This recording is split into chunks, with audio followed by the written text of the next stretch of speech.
Pour ce nouveau magazine, Vainiti, notre présentatrice ultra dynamique, a rendez-vous avec Reinui Teriipaya pour une session coachée en eau claire et chlorée. Retrouvailles ensuite grâce à notre doc de la semaine avec Olivier Lapias, figure incontournable du surf local depuis plus de 2 décennies, qui a beaucoup fait pour les enfants du Fénois. Impossible de se quitter après cela sans avoir fait le tour de la toile grâce à notre séquence émotion, compilation des plus belles images diffusées sur le web. Bonne session à tous.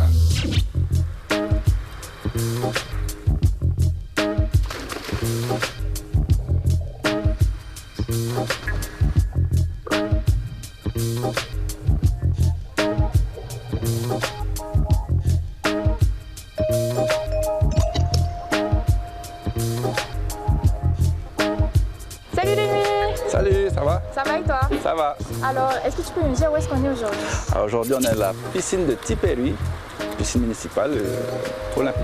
Est-ce que tu peux te présenter s'il te plaît? Je m'appelle Teriipaya Reinui, je suis nageur depuis très longtemps. J'ai fait 6 sélections Jeux du Pacifique Sud et j'ai un grand palmarès, on va dire. Ok. Comment est-ce que tu as découvert la natation et ça fait combien de temps que tu en fais? Ça fait 30 ans que je nage. J'ai commencé la natation parce que mon père travaillait à cette piscine même. Et au lieu d'attendre qu'il termine le travail, il nous faisait nager, commençait à nous inscrire, finalement quelques compètes. Moi et mes frères, on est 4 frères, tous nageurs. Et au fur et à mesure, j'ai pris goût à la compétition. D'où vient ta passion pour cette discipline et qu'est-ce que ça te procure? Je ne peux pas décrire ce que ça me procure. J'aime bien être dans l'eau, je me sens un peu libre, quoi. Et j'ai commencé à gagner quelques titres. Et les récompenses, en fait, c'était les voyages. Ok. Du coup, je commençais à voyager de plus en plus et j'ai pris goût à la compétition et à viser le numéro 1. Ok. Quelles sont les compétitions auxquelles tu as pu participer? J'ai représenté Tahiti 6 fois pour les Jeux du Pacifique Sud. J'ai fait les Océania aussi, j'ai fait 3 fois et 3 fois aussi les championnats du monde. Quelle est ta spécialité? Alors, je suis spécialiste de la brasse, essentiellement en sprint, 50-100 mètres. Selon toi, quels sont les bénéfices de la natation sur le corps?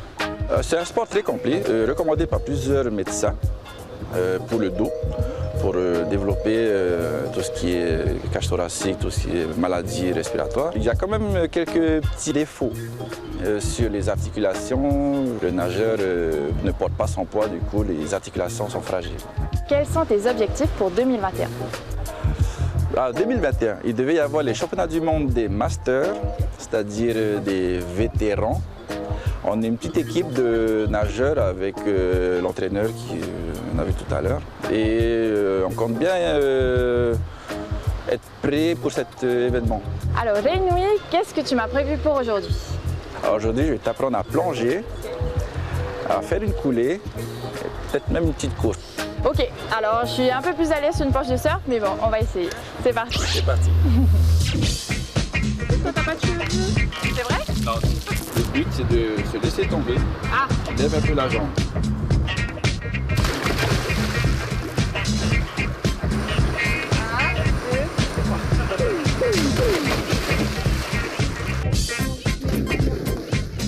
Garde toujours les pieds décalés. Ouais. Pousse un peu plus fort. Ça vient de pousser. Le fait de tendre les jambes, ça évite les jambes scorpions. Ouais. On va travailler la coulée et la reprise de nage. Ça a été trop au fond. Pour éviter ça, relève un peu les mains, ça va te faire remonter à la surface.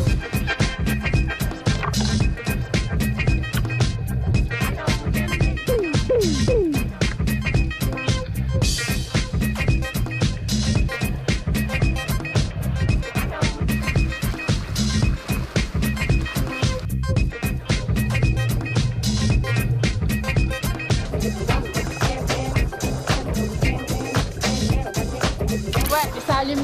J'ai écouté tes conseils. Je suis remontée avec les mains comme ça. Et après, j'ai pas respiré. J'ai commencé à nager. Tu es prête à t'inscrire maintenant? Peut-être pas, mais en tout cas, c'était carrément cool. Merci Reinui. Ciao.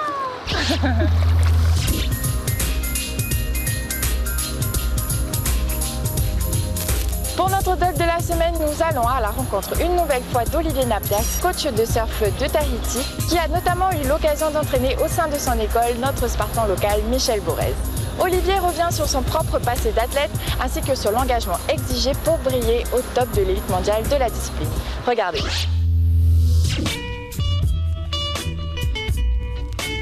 La face du surf en Polynésie en eût peut-être été changée si Olivier Napias, jeune espoir de l'équipe de France junior, n'avait pas été invité en 1988 à participer à une compétition à Tahiti qui scellera définitivement son destin puisqu'il y créera quelques années plus tard la première école de la discipline où seront formées ensuite des générations de riders.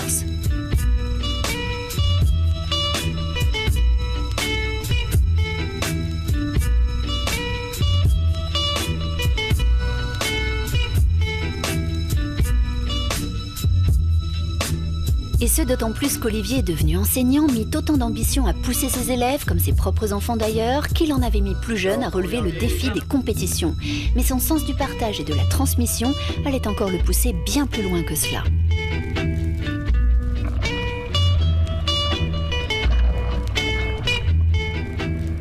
En fait, quand j'ai démarré l'école en 1995, j'avais été approché par un organisme, c'était le ministère des Affaires sociales qui m'a demandé si je voulais pas faire des cours pour les jeunes défavorisés. J'ai dit oui en suivant parce que j'avais déjà bossé pour ce genre de jeunes en France, ou des jeunes un peu difficiles, et ça m'avait bien plu ce public. Donc ici, quand ils m'ont demandé, moi j'ai dit oui en suivant. Donc ça s'est fait dès l'ouverture de l'école, avec des stages pour les jeunes défavorisés. On les prenait en stage à Tahiti pendant les vacances, et au bout d'un moment, je me suis dit mais ça serait bien pour ces jeunes qu'on aille un peu plus loin. Donc petit à petit, on a commencé à les prendre en stage à Tahiti et après, ça concernait à peu près 150 jeunes sur l'année. Et sur ces 150 jeunes, on faisait une sélection d'une vingtaine en fin d'année, une fois qu'ils étaient tous passés, par rapport à comment ils avaient surfé, à leur comportement pendant la semaine, avec le groupe, avec les moniteurs. Et c'est vers là, on organisait un déplacement. Donc on a été pendant plusieurs années à Tikeo, on a été aux Marquises, on a été à Manu. Donc on partait une semaine en trip surf, plus ou moins pour aller surfer le reef ou passer à l'étape au-dessus. Ils partaient d'un surf à la plage sur un beach break à aller surfer le reef, qui est un peu le rêve de tout le monde. Ça a été l'occasion de rencontrer des gens dans les Tuamotu et de vivre ensemble pendant une semaine vraiment au mode local. C'était vraiment une belle expérience. Donc on a fait ça à peu près pendant une dizaine d'années. Après, ça s'est arrêté, toujours par manque de moyens, difficile de trouver les subventions. Il y en a qui me disent bonjour dans la rue, Olivier, quand je passe dans les quartiers, ça fait plaisir. Il y en a que je ne reconnais pas, ils avaient 10 ans à l'époque, maintenant ils ont une trentaine d'années, donc il y en a que je ne reconnais pas tout le temps, mais je croise beaucoup de ces jeunes. Ouais.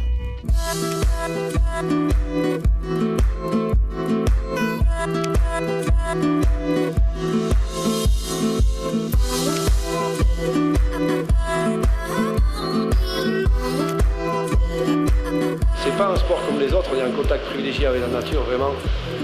Et puis il n'y a pas d'ennui parce qu'on surfe, les situations sont souvent différentes, les vagues changent, c'est pas répétitif. Je pense que ça apporte vraiment du bonheur.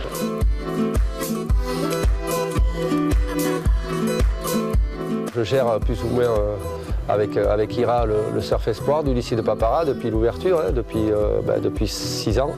L'objectif, c'était bien sûr de permettre à des jeunes qui avaient déjà un bon niveau compétition et qui rentraient en seconde, de pouvoir allier études et surf, entraînement, de leur proposer 2 fois par semaine un entraînement un peu différent. C'est-à-dire qu'avec une préparation physique, on travaille avec la caméra, on les filme pour faire évoluer techniquement.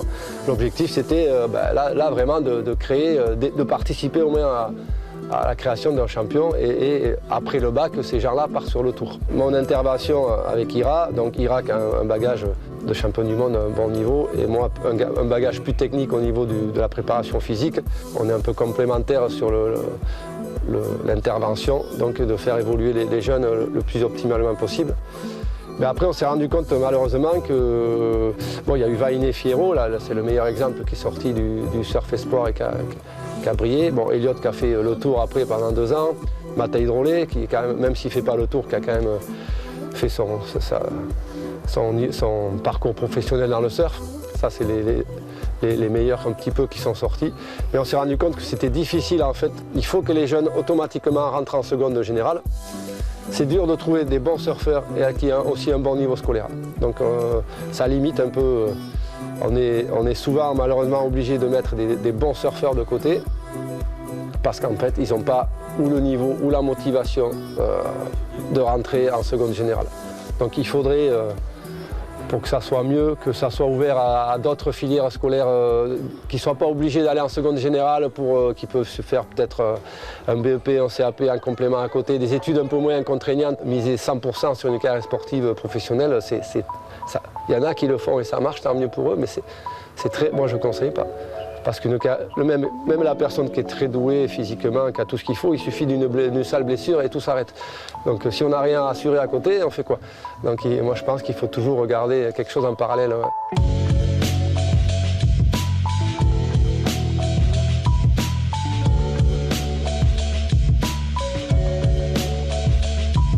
Son parcours de champion, de père de champion, d'enseignant et d'observateur privilégié de l'évolution de la discipline depuis plus de 2 décennies a conféré à Olivier Napias un regard particulièrement affûté sur un milieu inspirateur de grands rêves, mais aussi parfois source de grandes désillusions. Une lucidité qu'il a à cœur de transmettre aux parents en ne perdant jamais de vue le principe de plaisir. Quand c'est son fils ou sa fille qui est dedans et qui veut... Ça prend aux tripes et on pousse derrière parce qu'on a envie et souvent on pousse un peu trop et les parents des fois décollent un peu de la réalité, quoi. Il faut arriver à prendre un peu de hauteur, se dire ok d'accord, il veut faire ça ou elle veut faire ça, qu'est-ce que ça implique?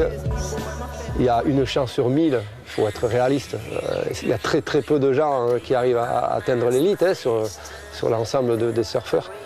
Donc il faut être lucide que c'est compliqué et que tout le monde n'y arrive pas et qu'il faut assurer à côté. Je pense qu'il ne faut pas prendre trop ça au sérieux en fait. Il faut y aller et se faire plaisir d'abord. Ne pas oublier le sport, le surf ou n'importe quel sport.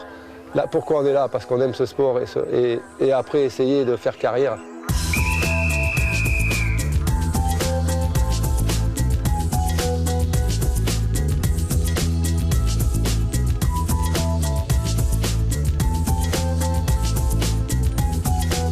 Dans le prochain épisode, Olivier évoquera encore pour nous son parcours de détecteur et de formateur de champions, à commencer par Michel Bourrez, tout en évoquant l'évolution d'une discipline qui a largement conquis le grand public. Un épisode plein à craquer, de fun et de conseils affûtés.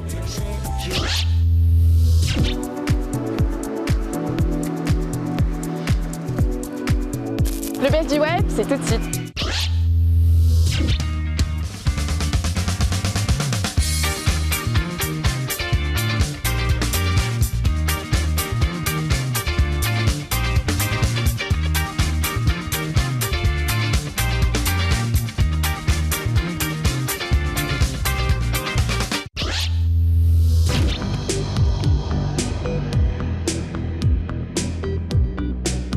Merci à vous d'avoir été avec nous aujourd'hui. Si vous avez aimé l'épisode et que vous souhaitez le revoir, rendez-vous sur la plateforme de Polynésie, la première, ou bien rejoignez-nous sur nos réseaux sociaux.